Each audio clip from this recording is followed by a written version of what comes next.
Welcome to the Storycraft Cafe.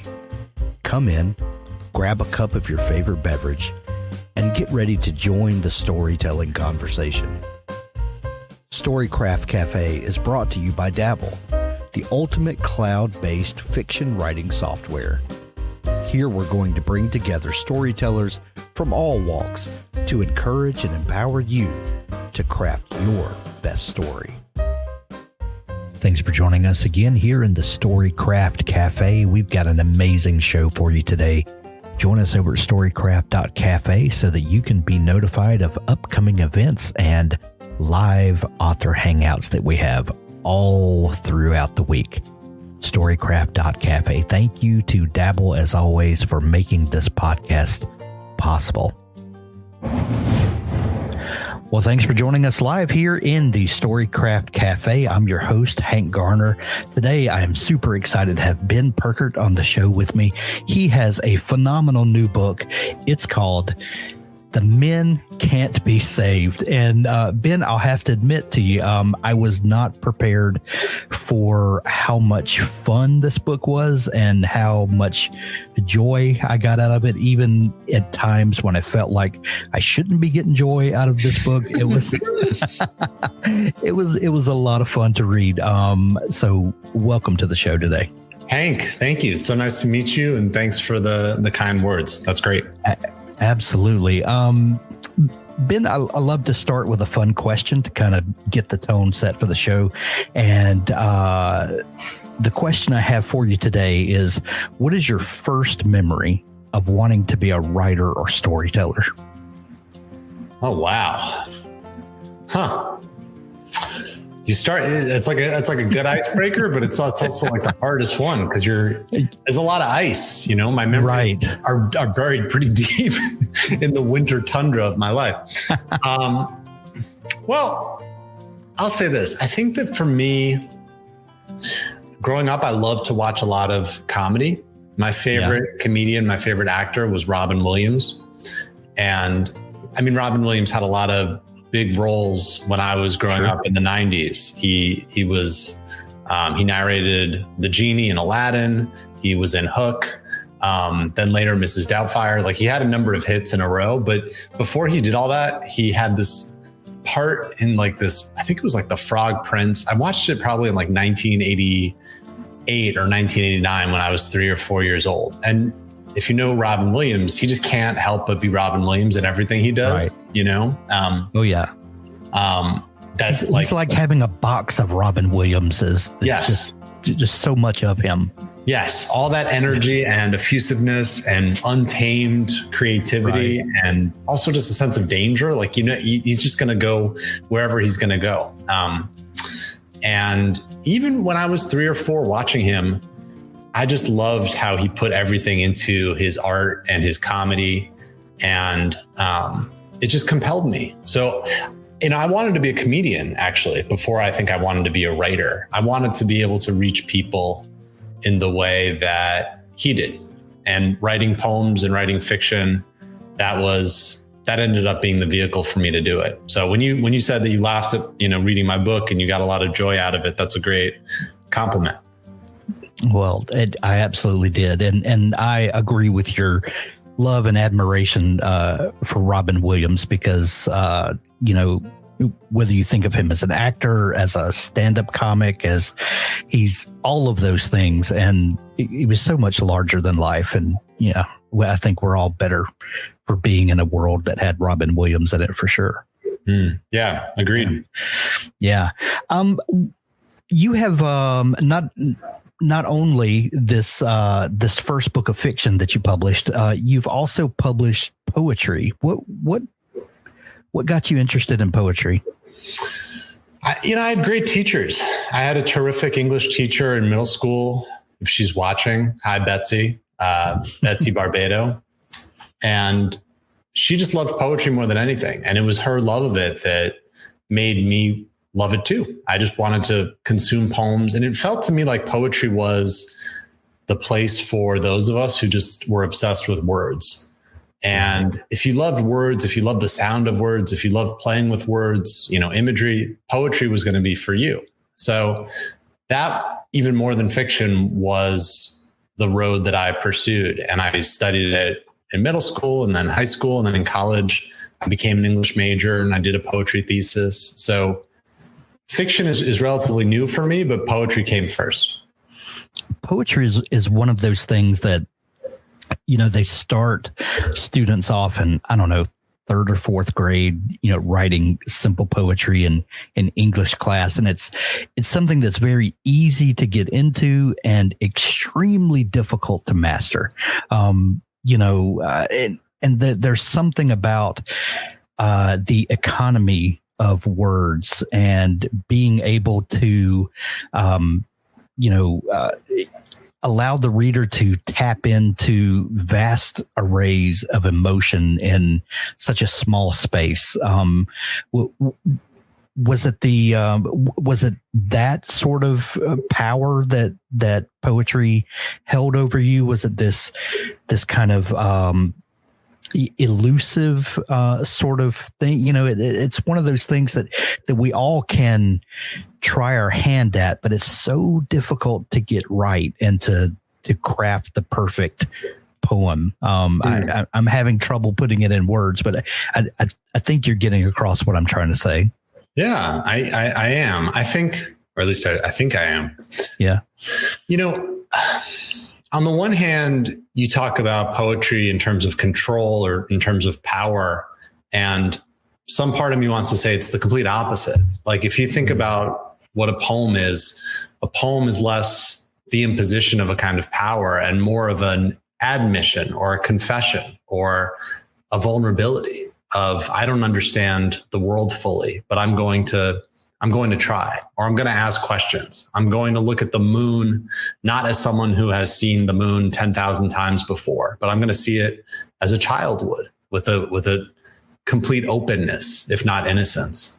And to move through the world with that kind of humility and that childlike vulnerability, that just felt like the most amazing way to live a life to me. Whereas so many other educational pursuits, you know, I think science is incredibly important. I think history is very important. I think all these things are very important. But from where I sit, sometimes in my experience of them, they assert their own mastery over the world. Economists try to explain everything in terms of the economy, right?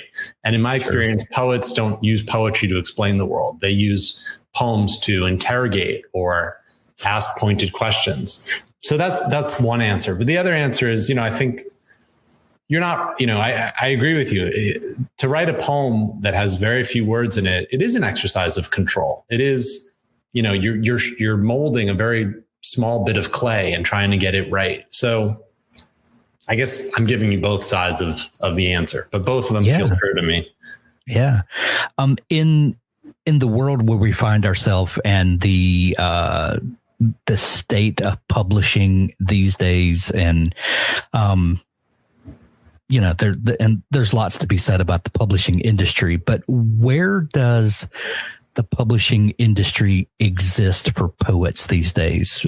Is it a difficult place to break into, and maybe that much more difficult to be successful at? What do you think about the reading audience at large and the acceptance of poetry and the place for it in the commercial marketplace? I think it's really hard. I think that there are a lot of poets who are writing novels. And why is that happening? I think one answer is poets love to experiment. Poets are creative. Poets don't abide by conventions of genre. Poets like to try new things. I think all of that is true. But I also think there's a clear economic motive. You're not seeing a lot of poets sign lucrative book deals for poetry collections.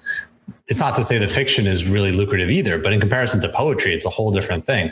I never expected to be able to make a life or a livelihood off of poetry. It just didn't seem available to me.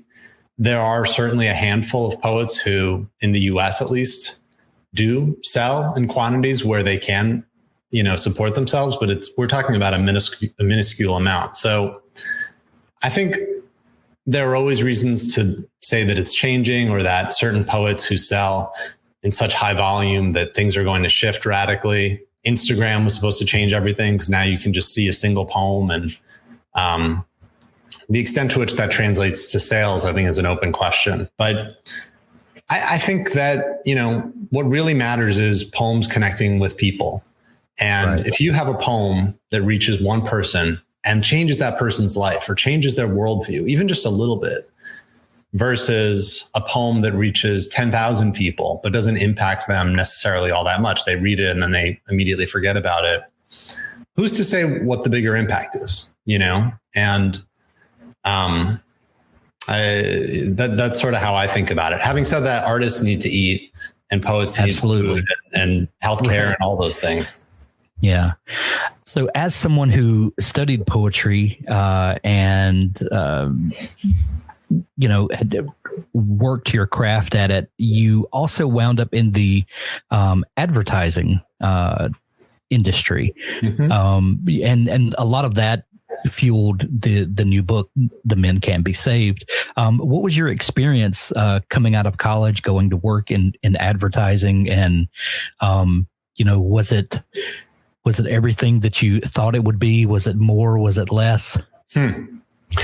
Yeah. So coming out of college, I was very naive. I wanted to be a poet. I wanted to be an artist. I wanted to, backpack over Europe with a journal or something. I mean, that was the vision I had. And my poetry professor was the one who said, Ben, maybe get a real job, like maybe try the real world. And I said, well, what am I going to do? I love writing. And she said, well, instead of being a creative writer, why don't you try being a copywriter? And that was sort of how it began. And I applied for a bunch of jobs, didn't get a whole lot of interviews. And then I found this one job specifically as a tagline copywriter at an ad agency or branding agency in New York. And there were many things I loved about the job. It was a really fun place to work in your early 20s. There was a lot of travel. There were a lot of, you're working with creative people, you're working with designers, you're staying late, there's free snacks. It all felt, given that I had anticipated a life of poetry and poverty, it felt very luxurious to me. But I also realized pretty early on, this just was not going to be the fulfilling career that I wanted, that I would be much happier trying and failing at creative writing versus staying in the agency world and being successful. I wanted to give it a shot. So once I realized that about myself, I knew I had to leave. Yeah. Advertising to me has always been a form of storytelling. I mean, at its core, that's what we're doing. We're trying to communicate something to the end user that will make an emotional connection with them, or, something that will change the way they feel about something. Did you see that aspect to advertising when you were in the industry? Did you kind of see that this could be a creative pursuit, or, does it all kind of get lost in the day-to-day grind of it all? And I should preface everything I say by just reminding folks, this is just my view of it, Sure, absolutely. I have so many friends who stayed in advertising, stayed in branding, and found it deeply fulfilling. And their experience is entirely valid. It's every bit as valid as mine. Sure.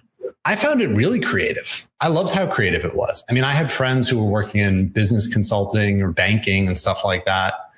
And they were so envious that I got to work at a studio with artists and designers and, sketch artists and illustrators and animators. And you're absolutely right. It is an art of storytelling, and the people who are good at it, they have a gift. And the show Mad Men, part of why I love that show is that even though the characters are deeply flawed, you get to see when Don Draper's on, he's on. And same with Peggy. And there's a brilliance. So who am I to say that they're not artists? Having said that, though, I do believe there is a really big difference between making art in service of selling a product versus making art for the sake of making art. So some people would draw that line maybe differently than I would, but sure. When I was at the agency, I knew that when I had a client, I was trying to create a great tagline for them. I wanted it to be pure poetry, but I also knew that it wasn't really a poem. It was a product. I think I read somewhere that you talked about how Mad Men debuted right about the same time that you went to work in the industry. Seeing a television representation of the industry, from 30, 40 years prior, and then working in that industry day to day, were you surprised by how much had changed or how much had stayed exactly the same? So that was exactly the thing. And it wasn't just me, my colleagues and I, we all loved the show. And part of the reason I think we loved the show is because so much of your time is spent explaining to family members what your job is, right. In this day and age, it's so rare to just say, I'm a surgeon. I operate on people. Most people have jobs that involve data and, platforms. It's confusing, right? So a show like Mad Men comes on and it's like, hey, Aunt Matilda, that's sort of what my job is. It's like, it's kind of like Don Draper, except I'm less cool and less problematic, hopefully. So that show, it was helpful. And it was also thrilling to see our world reflected on screen. Even though it was from the 1960s, it still felt very contemporary. And part of the reason it also felt contemporary was because we worked with some assholes. I mean, we worked with big egos. We worked with a lot of the same kinds of personalities that you see on that show. So a lot of the drinking and the toxic atmosphere and the sexism, that didn't feel dated to us. It felt very much of the moment, which felt like a Tuesday.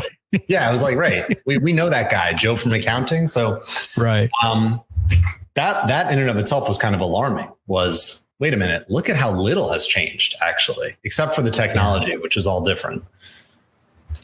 The new book, The Men Can't Be Saved, I would assume is inspired at least by your time working in the industry.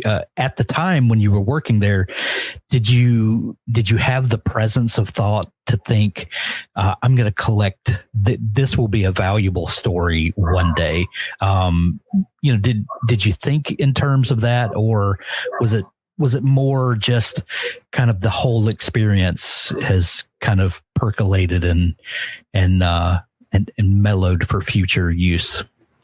It's more the latter. There are certain writers who sort of like magpies building the nest. They're great at just, I'm going to use this. And then they put it. I think that's a faster process. I mean, I started working at the agency in 2007. It's now 2023 and I'm coming out with this book. So there was more of a percolation or whatever cooking, marinating, whatever the cooking metaphor is. Sure. That was more the process for me. And I didn't know that I wanted to write about the agency until I'd left. But working there, particularly during the Great Recession in 2008, when so many friends and colleagues were getting laid off, I don't even think I fully realized at the time how much of an impact that had on me.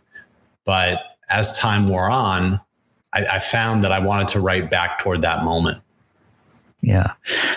You've written poetry, published a collection of poems. You also have done other writing work and what was it that let you know that it was time to start working on a novel? I'm fascinated by the moment of creation for a book, because at one moment in time, a book like this does not exist in any form or fashion. And then maybe one day you start thinking about your experiences, or maybe a memory pops in, or, you think of a scenario and then you start casting the scenario in your mind. And then the thing does exist in some strange fashion. And then your job as the writer is to excavate this thing and to dig it out and to polish it up. And, then after multiple drafts, then this thing does exist. Do you remember what that moment of creation was like for this book? I want to give you a single moment, but for me, I think it was more an accretion of moments. My main character, Seth, he gets laid off really early in the book. And I can remember the Great Recession. It wasn't a moment. It was a period of time. Yeah. I'd come in on a Monday and, oh, where's Susie? I need Susie to approve my reports. Oh, well, you walk to Susie's desk and it's just Windex clean, right? Like all the family photos, they're just gone. Well, that's okay. I'll talk to Jimmy the next week and so forth. Right. So it was a buildup of that where I think I just realized how precarious this is, this being our economy, but also our relationship to work in this country. At the branding agency where I worked, it was the largest branding agency in the world at the time. And we all took a good deal of pride in working there. And sure. it became our brand in a sense. So if you lost your job, well, now you got to figure out how to pay for rent. You got to figure out how to pay for your family, for food, for all that stuff. But you also have the larger question of what is your brand now? Like, what is your identity now? That question, again, it was less like a moment in time where it hit me and more just it sat with me. I couldn't shake it. So I in some ways I still think about it, and that's what led to me writing the book. Was it funny that you had always thought of yourself as a writer, and then you went to work in copywriting as a way to pay the bills, then to find yourself on the other side of this recession and your sense of worth and all of that is tied up in this job that you didn't originally want to begin with, right. And then it all kind of it's funny how it all gets shuffled and priorities get mixed up. And that's something that you explore in this book. But when did all of that start kind of rolling around in your mind and you start wrestling with it? Well, I think because I went into the job, I went into the job really wanting a job, but not wanting an identity. My identity was the poet. It was the creative writer. That's what, it was a little weird. Like whenever I would tell people I love poetry, I would usually get some strange faces, right? Because who identifies as a poet? It's right. It's maybe a little pretentious, a little sensitive. It's just a little strange. At least within the circles that I was hanging out with, but that was my identity. So when I started at the agency, I wasn't looking for an identity really, but I think that one of the things that these agencies do really well is that they brand things and they brand you, and you start getting the t-shirts and you start getting the business cards and you start getting the nickname at work, and like all of it contributes to a brand that's being built. On my business card, it didn't say copywriter. It said creative writer. The job posting was for a creative writer. And I always thought that was so savvy because that's how I saw myself. In a way, the job was being branded to me, right? Like I was the consumer because I got to go around, at bars and say, oh, I'm better than a copywriter. I'm a creative writer. Here's my email. You know what I mean? It fed into my own aspirations for myself. So I'm not saying that I went into it like super clear-eyed or anything. I was a dumb 21-year-old like anyone else, but I was very aware of the fact that like, I don't think this is going to be my lifetime gig. So let me just soak up as much of this as possible. Yeah.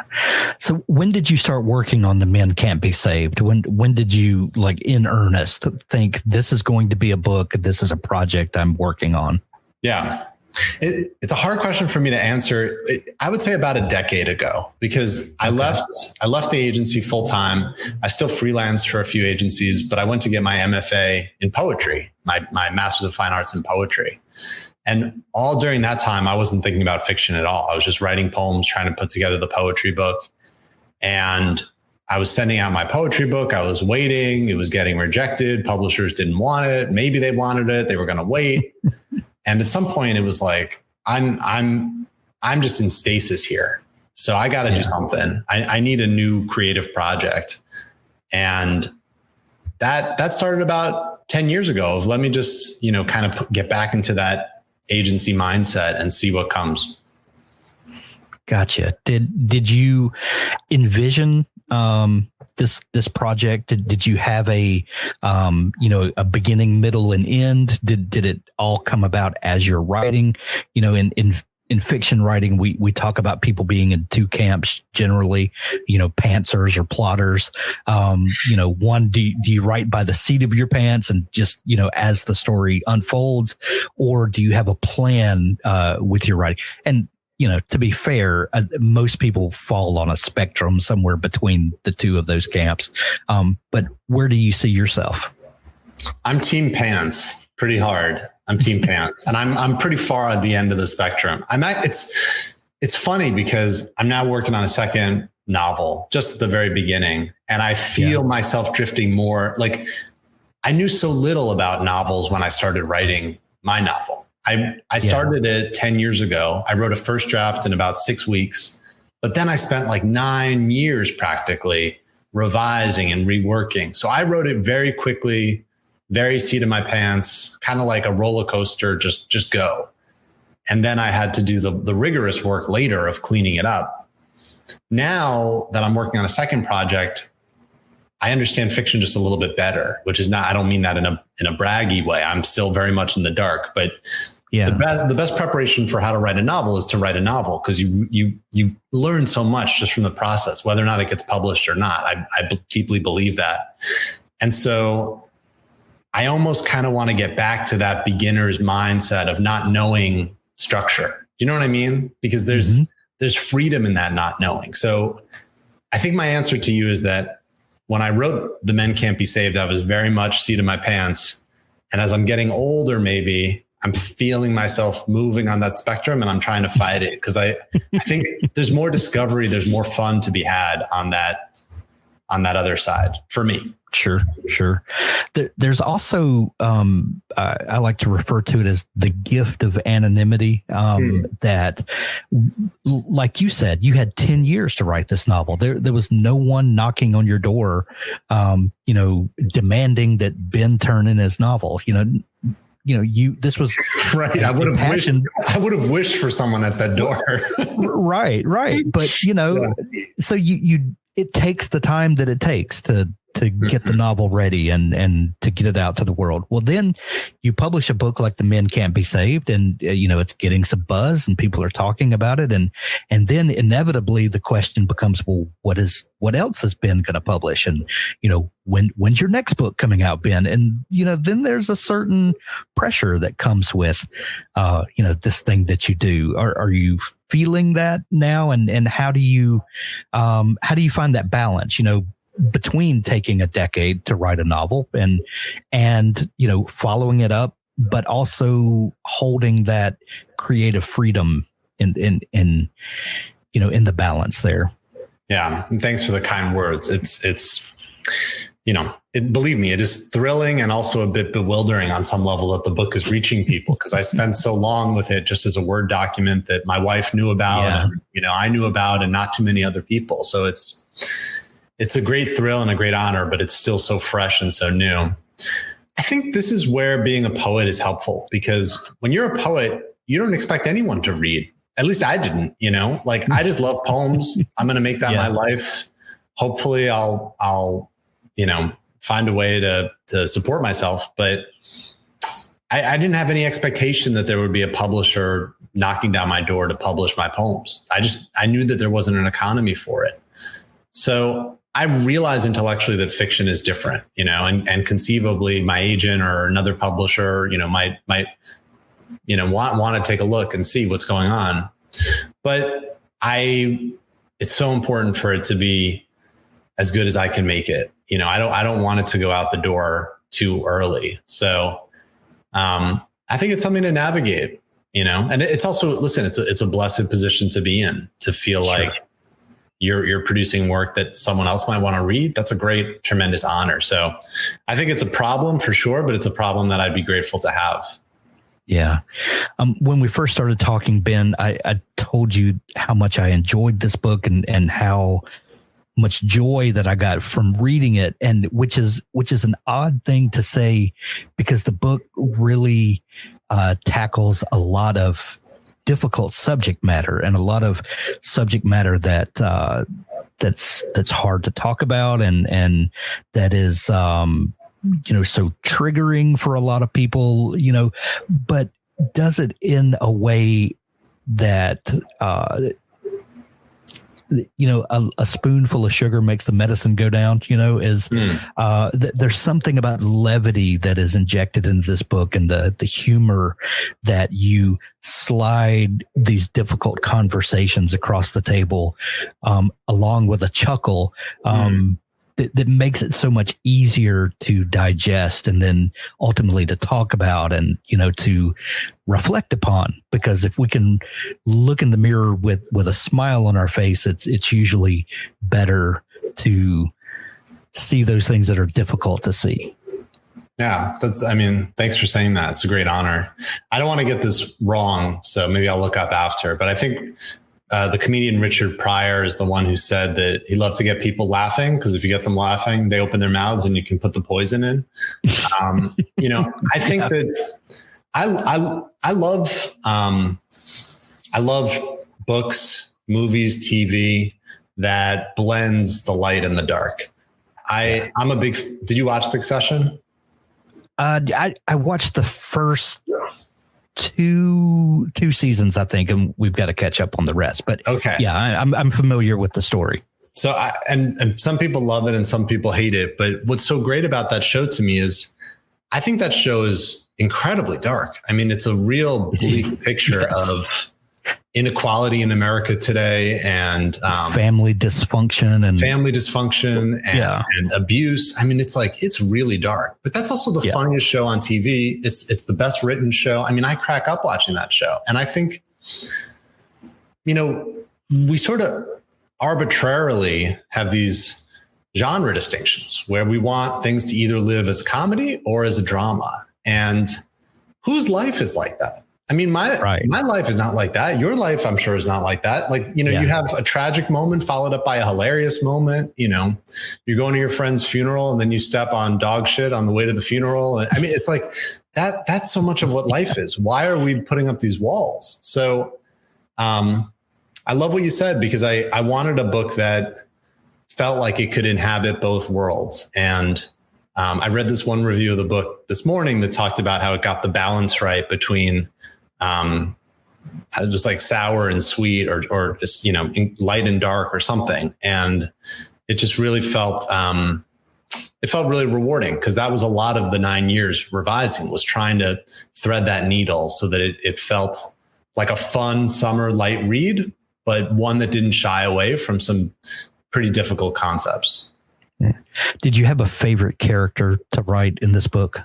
Oh, absolutely. Yeah. Moon was my favorite character. For folks who haven't read the book yet, Seth is the main character. You're going to spend a lot of time in the mind of this pretty egotistical copywriter, who I think is endearing in certain ways, but certainly has an ego. But his best friend / frenemy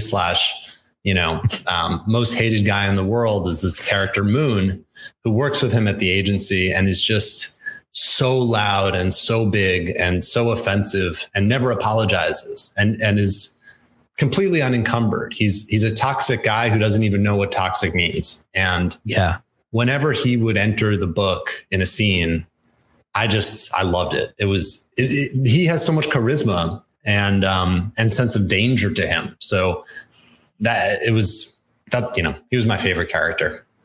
And sometimes the characters that are the most opposite of you and that can just say things and do things that you would, oh my gosh, I would never do that. That would humiliate me. Those are the most fun to write a lot of times, because like you said, the inhibition is just gone, and it's so fun to just lay it all out there. Yeah. And that's, to me, people have asked me, why did I write fiction instead of nonfiction? One answer is my life at the agency wasn't exciting enough to be a memoir. I mean, who cared about what I did at the agency? Right. It wasn't that fun. But the connected to that is that, when you write fiction, you can go anywhere, you can create any character, you can so this guy Moon, I'm not like him at all. At least I hope I'm not. But writing him was a way to embody this whole different mindset. Like, what would it be like to be this guy? That was a fun ride. I think I learned something, in creating him. So that to me is part of the joy of fiction. Well, and who was it that said that fiction is the lie that tells the truth?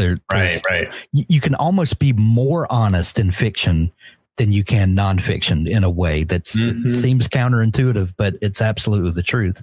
Yeah. I love that. Yeah.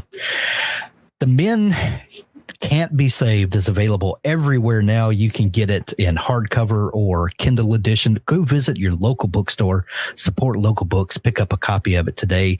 If you don't have a great local bookstore, we'll put links to it where you can grab it from Amazon. Have you listened to the audiobook yet, Ben?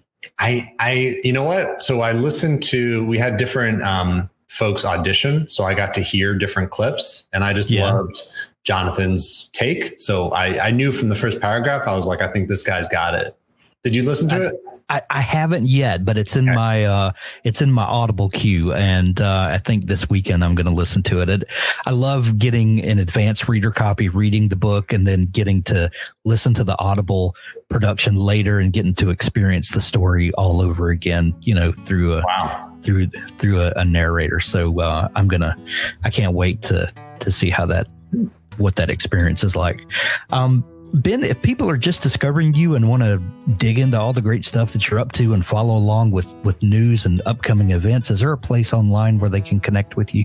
Yeah, thank you, Hank. You can check out my website. It's just my name, benpurkert.com. I'm also pretty active on Twitter and on Instagram. Also, my handles are just my name. This is one of the advantages of having a weird last name is that you can get your digital properties pretty easily. So on Twitter and Facebook and Instagram, I usually post events. And on my website, you can see both events and also some other things I've published. So yeah, get in touch. Excellent. We'll link those up in the show notes as well to make it easier for folks to find you. Ben, this has been so much fun chatting. We're recommending everyone go grab the book. And thank you for taking time to come on the show. Hank, it was such a pleasure. Really. Thanks for the good question. That's our episode for today. There's so much more to come as we talk to authors about the craft of writing, but also the business of publishing. Be sure to subscribe to the Storycraft Cafe podcast in your favorite podcast app so that you never miss an episode. The Storycraft Cafe is made possible by Dabble. Writing a book is challenging. Your writing tool should not be. Dabble is an easy-to-use online writing tool packed with helpful features that allow beginning novelists and published authors to create amazing stories. Visit us at dabblewriter.com and start your free trial today. Thanks for listening.